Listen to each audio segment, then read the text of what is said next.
Hello and welcome to course on aero engine gas turbine cycles, lecture 2. In last lecture, we discussed about the introduction of gas turbine engines and their applications. Especially application, we have discussed about the commercial engines, military engines, as well as the special requirements for the future engines. We have discussed about the course structure. This course is of 12 weeks and it is having the specialized course content. We discuss about the course material, what all are the learning outcomes, and I am sure you all have the attraction for this course. We started discussing about what all are the use of this gas turbine cycle analysis for the engine development.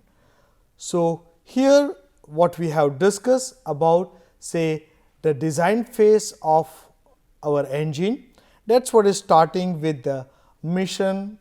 After defining this mission, the gas turbine engine manufacturing company, they will be going with the thermal cycle analysis, they will be going with say engine configuration, then based on number of iterations, based on the requirement for thrust to weight ratio, based on the requirement of the performance, accordingly some iterations, that is what will be going on. And finally, based on all these iterations, all component designs they are been finalized. Once we are finalizing all this component design, that will go for the manufacturing phase, and finally we will be having our engine ready for the testing. So, engine testing and certification itself is a big domain, where it is must for all engines to go for the certification as per the standards defined by the governing body. Now, let us try to understand what all we mean by mission, what all we mean by cycle analysis, component design. So, here if you look at, we have discussed about the mission, and what mission we are discussing, as I discussed, that is what is in terms of my range of the aircraft, type of aircraft, type of engine required, what will be the speed of my engine, what fuel economy we are looking for, that is what is basically giving the guidelines. So, we must realize here, when we say airline company, they are the drivers basically. Aircraft manufacturing company, they are dealing with only the development of aircraft. These engines basically they are the heart of this aircraft, they are being manufactured by engine manufacturing company. So, we must realize initially with airline companies, they will be giving their specification for the requirement of specific aircraft. Based on that, aircraft manufacturing company that will be giving the idea about what all are the available aircrafts or what all they can develop as per the requirement by the airline company. There is a requirement of the engine, those engines that will be the flexibility with the airline company, they can choose what all engines they want to fit with that particular aircraft. Now, here when we say we are looking for the engine, the next step that is what will be coming is a thermal cycle analysis. Now, when we say thermal cycle analysis, that is what is giving us the idea. Just realize one thing, this cycle analysis, as we have discussed, the engine is considered as a black box, means where we will be selecting based on past experience, based on past available database, we will be selecting, we will be assuming some of the performance parameters like turbine entry temperature, overall pressure ratio. If it is a bypass ratio engine, then what will be the bypass ratio, whether it will be high bypass ratio engine, low bypass ratio engine, what will be the fin tip pressure ratio, hub pressure ratio, booster pressure ratio, whether we are looking for say cooling as a special requirement or not. All these things, that is what will be coming in our thermal cycle analysis. So, basically that is what will be giving you the initial idea about say development of aero engine. Based on this cycle analysis, the design point, that is what is been defined with. So, if I consider say inlet, that will be say giving the idea what all need to be the performance requirement or what all are the parameters required for the design of intake. Same way for the compressor, same way for the combustion chamber, same way for the turbine as well as for the nozzle. Based on that, these engine configurations they are been decided with.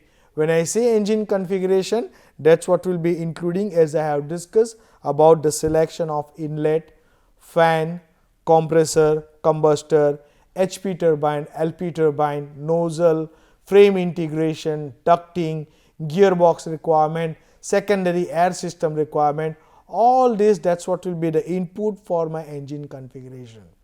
And here we need to realize we are having certain constraints. So when I say we are developing engine, this engine development that is not happening overnight, or say that is not happening by few weeks or few months. It will take years for the development, because we are having so many constraints in terms of special application for say aero engines, which are in terms of say aerodynamics, in terms of structure, in terms of bearing loads, operation, noise, emission, performance, all these things that will be coming into the picture. At the same time, we need to have the selection of various materials to be used. When I say aero engines, the basic requirement is we need to have your thrust to weight ratio to be as high as possible. When I say thrust to weight ratio to be as high as possible means our weight of this engine need to be lower. My drag of the engine need to be lower, and there is a specific reason behind that. We are looking for this engine to be compact and lightweight, which will be helping us for say saving our fuels. Okay. At the same time, we need to go with the geometrical requirements also. Suppose if I consider I will be making the engine, that engine will be of some geometry, but if I am unable to fit that engine with the aircraft for which I have designed, it is of no use. So we need to do the compromise in terms of weight, in terms of geometry. We need to go with the performance check. Again, maybe if required, we need to go for number of iterations. So if we look at here, it says we need to compromise somewhere in terms of optimizing the requirements. So this whole the gas turbine cycle development is a basic fundamental requirement for the engine development. Now here we are discussing about say the classification of your aerospace engines. When I say aerospace engine, it says engines are classified basically with air breathing engine and non-air breathing engine. When I say air breathing engine, we must realize my working fluid, that's what is air, and that's what is available in open atmosphere, and that's the reason it is called air breathing engine. When I say non-air breathing engine, here if you look at, for that we will be having fuel and oxidizer, they are being kept separately, and that's what is generating the thrust. So we must realize what we mean by air breathing and non-air breathing engine. They are having the special requirements. So if we consider about the speed of my air breathing engine compared to non-air breathing engine, this speed will be lower. Speed in terms of say Mach number. So if we consider air breathing engine, maybe flying Mach number that you can go with maybe in the range of Mach 3, Mach 4 when we are talking about these non-air breathing engines, which we are using specially for the rocket. There we will be having this flying Mach number, that's what is going in terms of higher numbers. Same way if we consider the load carrying capacity by air breathing engine, that's what is lower. Suppose if I consider the payload, that's what we are using for our space programs, where my payload will be very high. Under that condition, we need to go with the non-air breathing engines.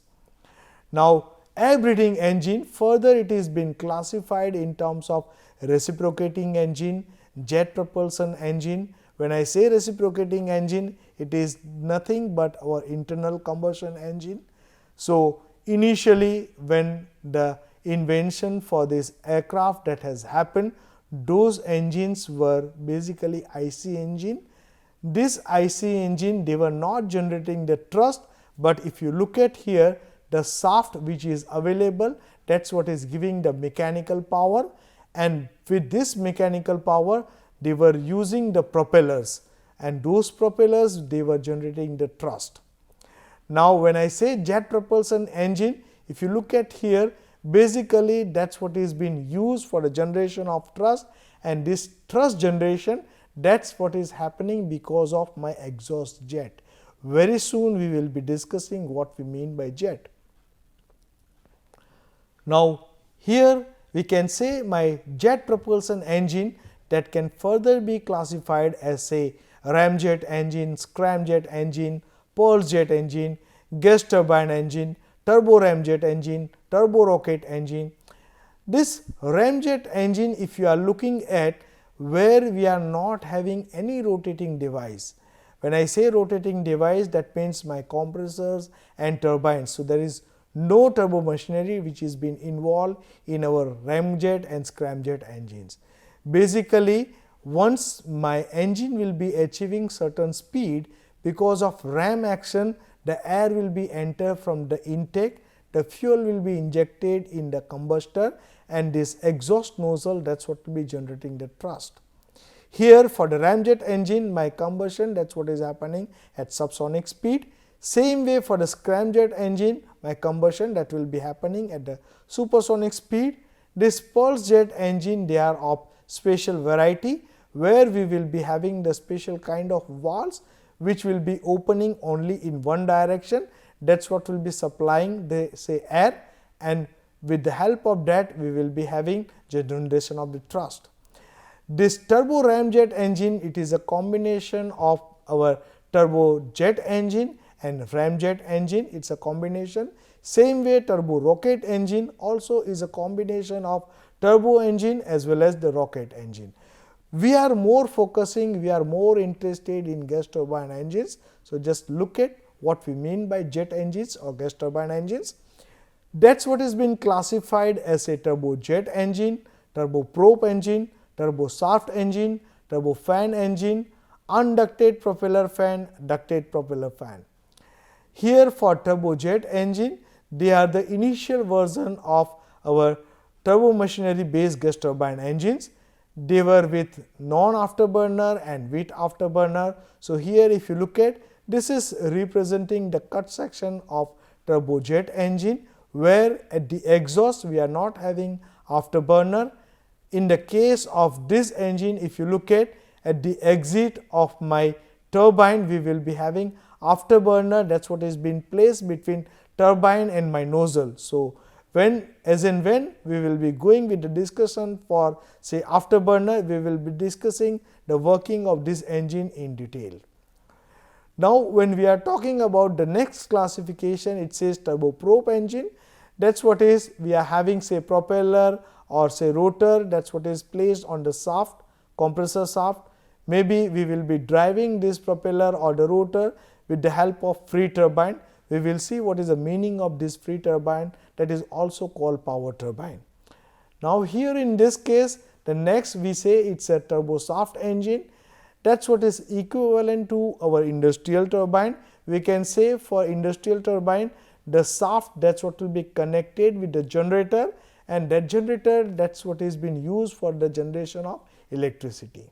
This unducted propeller fan and ducted propeller fan, if you look at, that is having the special attention. In future we will be having our engines, they will be based on unducted fan as well as ducted fan. Here if you look at, this is what is representing my propeller fan, and here if you look at, this is what is representing unducted counter rotating propeller fans. Now, this turbofan engine, that is what is of major use these days, and that is the reason why it is of main focus for say aero engineers. We say this turbofan engines, they are being classified as a forward fan, aft fan and advanced ducted fan.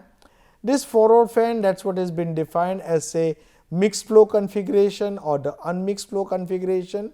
Again, this mixed flow configuration, that will be with afterburner and without afterburner. Here if you look at the construction of these engines, they are different compared to our turbojet engine. In this case, we will be having bigger size fan that will be placed in front. So, my air that will be faced by fan, that is what will be deflecting my flow, one towards the core engine and other towards the outer side. And it says like almost 70% of our thrust, that is what will be generated by these fans.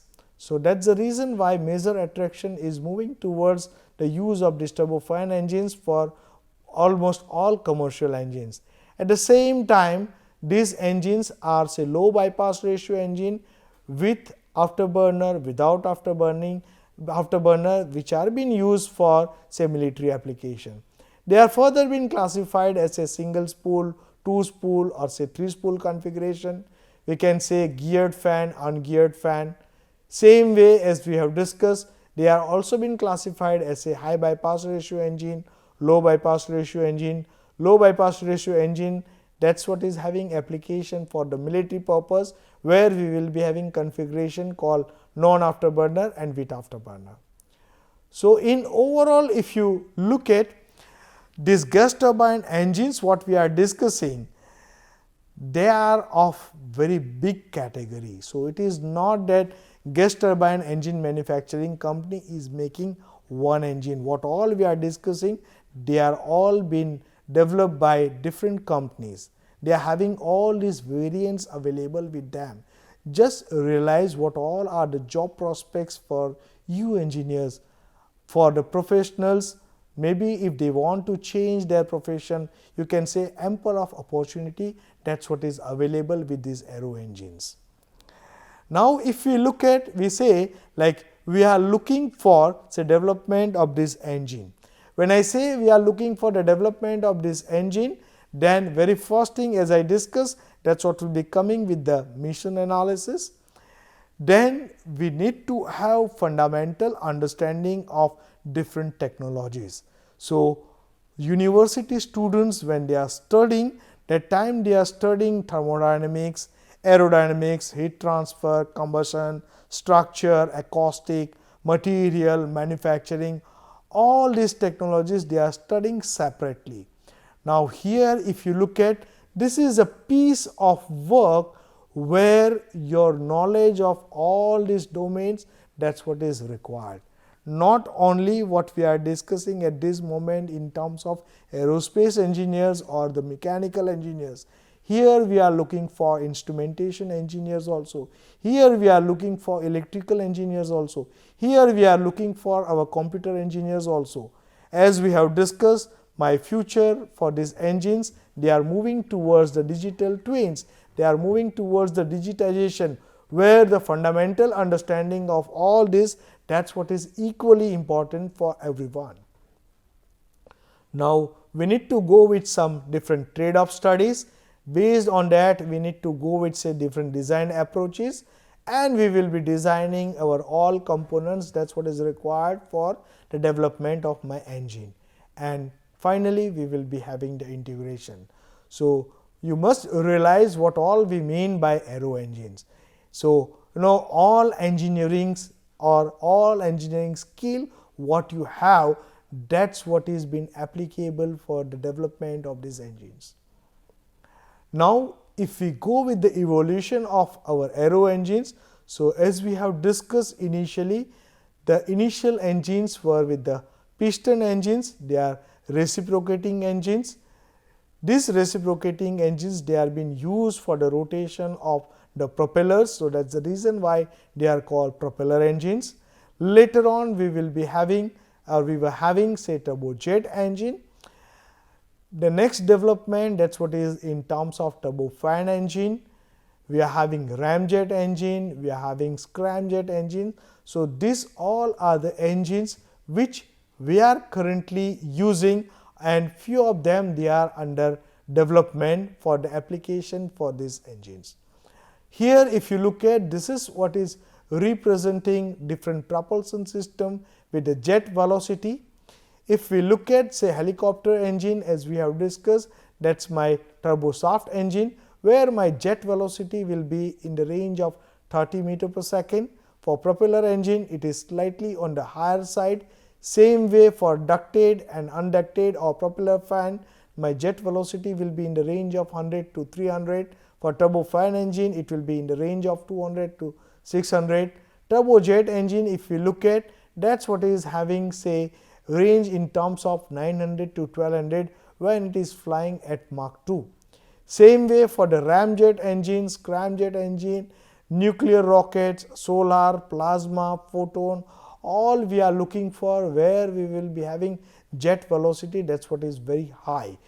Just realize what we mean to say is jet velocity. This jet velocity is directly related with your thrust generation. So, here in this course we will be focusing mainly on these engines which are say gas turbine based application, say turbojet engine, turbofan engine, propeller engine.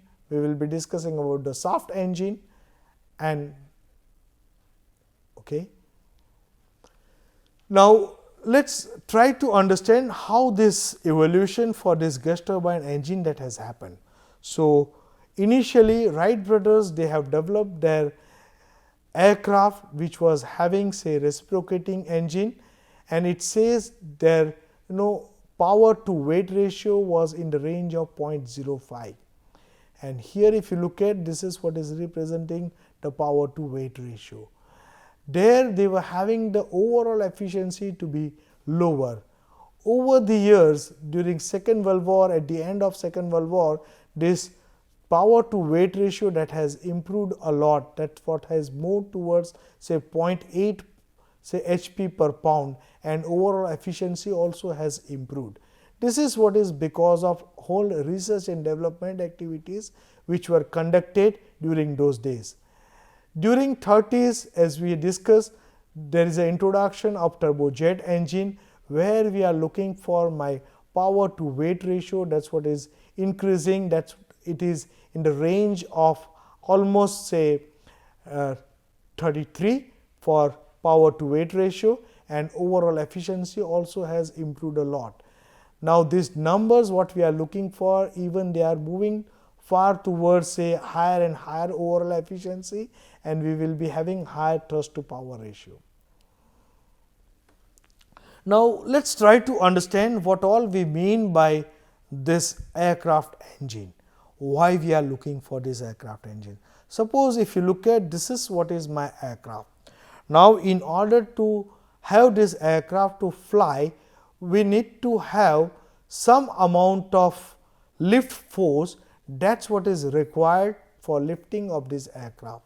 This lift force that need to be equivalent or higher than that of the weight of my whole aircraft.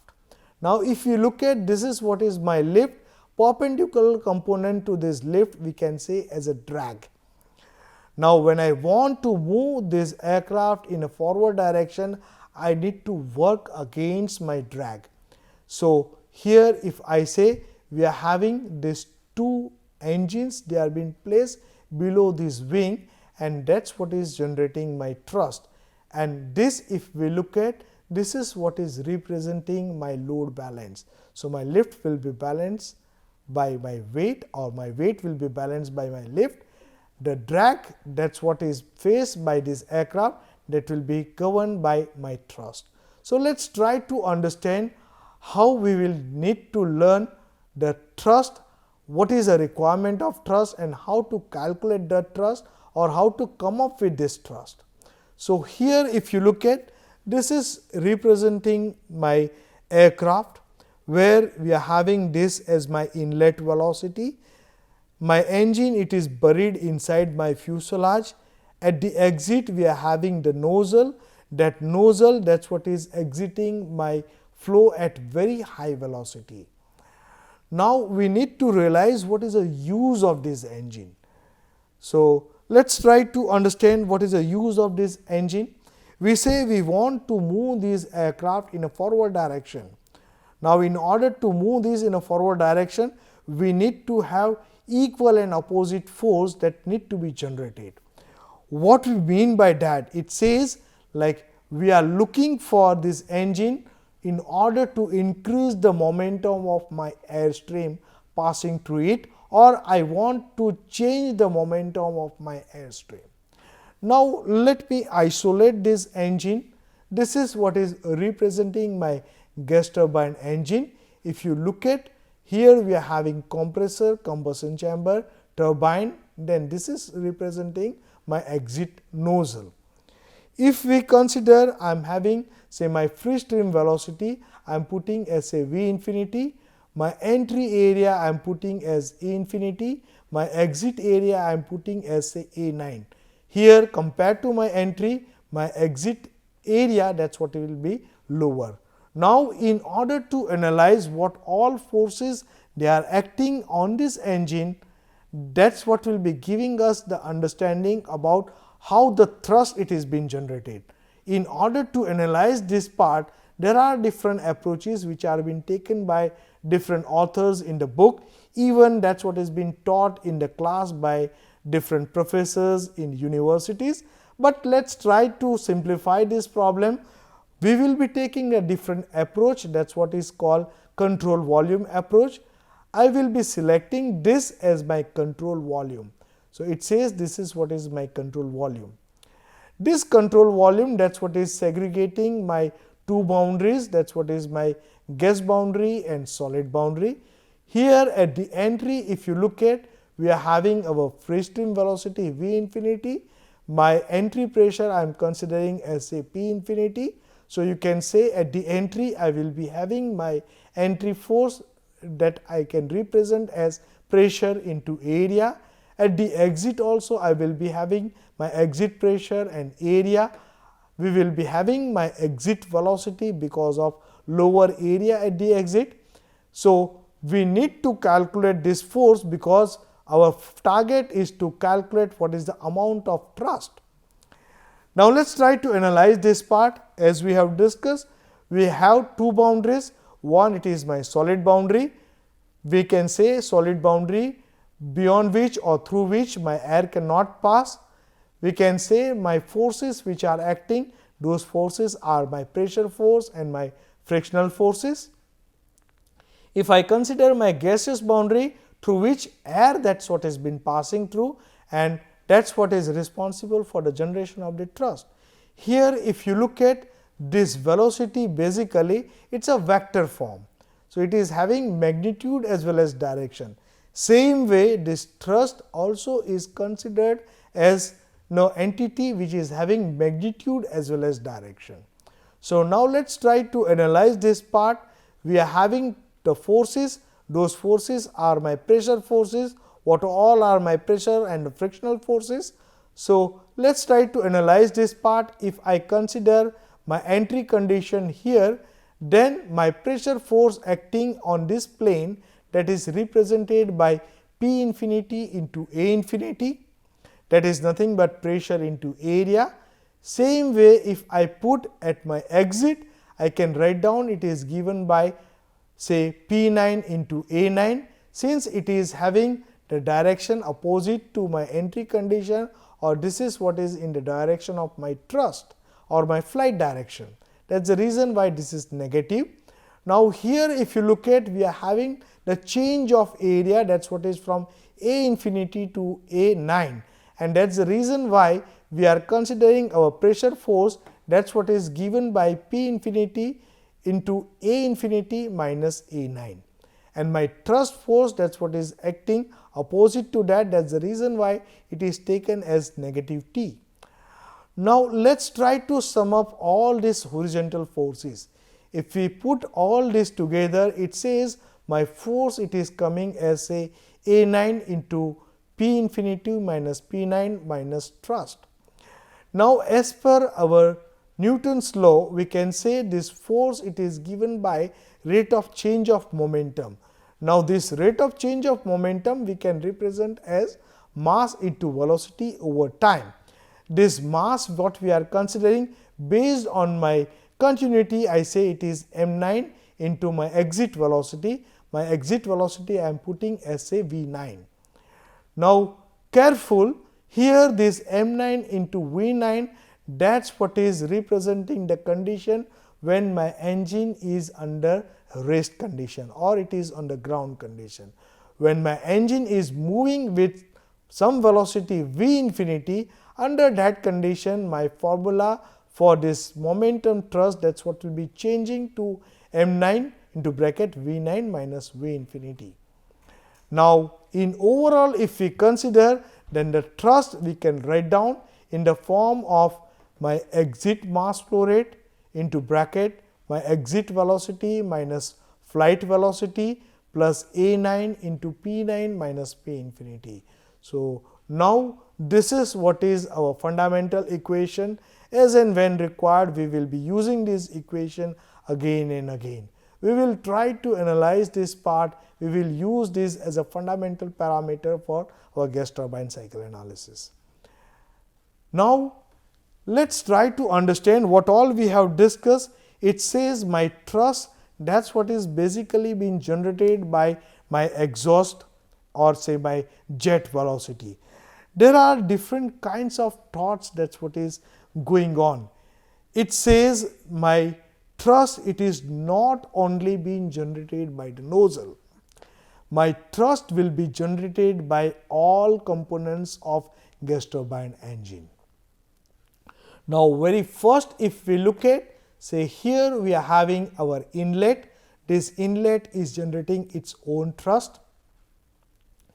Next component if we look at, it says my compressor.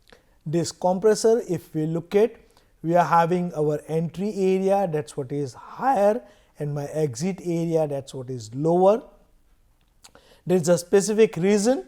In order to satisfy the continuity equation, the purpose of this compressor is to compress the air. We mean by increasing the pressure, our density also will be increasing, and in order to satisfy the continuity equation, my area will be going lower. Next component what we have, so it says my compressor basically it's generating my thrust in this direction. Next component we have, it is my diffuser, which is connecting the compressor and combustion chamber. In order to have the efficient combustion to be happen in the combustion chamber, we need to supply the air at low velocity. So, that need to be diffused. So, this diffuser also is generating its own thrust. The combustion chamber also is generating the thrust because of its variation in terms of the velocity. If we consider here my pressure within the combustion chamber, that's what will remain same, but my entry velocity and the exit velocity of the combustion chamber, that's what is different. Now, what all air and fuel mixture or say product gas, that's what will be striking on my turbine. Since my air or my mixture, that's what is entering inside the turbine at high temperature and high pressure, it is passing through this turbine, it is going for the expansion where my pressure will be reducing, the meaning my density will be reducing, and that's the reason my entry area and exit area for the turbine, they are different. This is to satisfy the continuity equation. Again, we are having the variation in pressure as well as velocity, that's what is happening in my say turbine section. We are having our exit nozzle. So, in overall if we look at, because of change of my area, the exit velocity will be higher, and as per our standard equation for the thrust, since my velocity is changing, that's what will be bringing the change of my thrust. So, if we add all together, it says this component, that's what is generating my rearward thrust, and I will be having my forward thrust.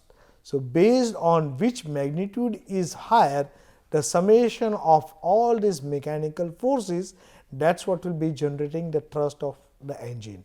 So, now onwards just realize very important criteria. It says the thrust, it is not being generated by the nozzle only. The thrust will be generated by all these components. When we will be discussing the details about this component in second chapter, then we will be discussing what all we mean by the thrust generation by compressor, thrust generation by the turbine, thrust generation by the combustion chamber.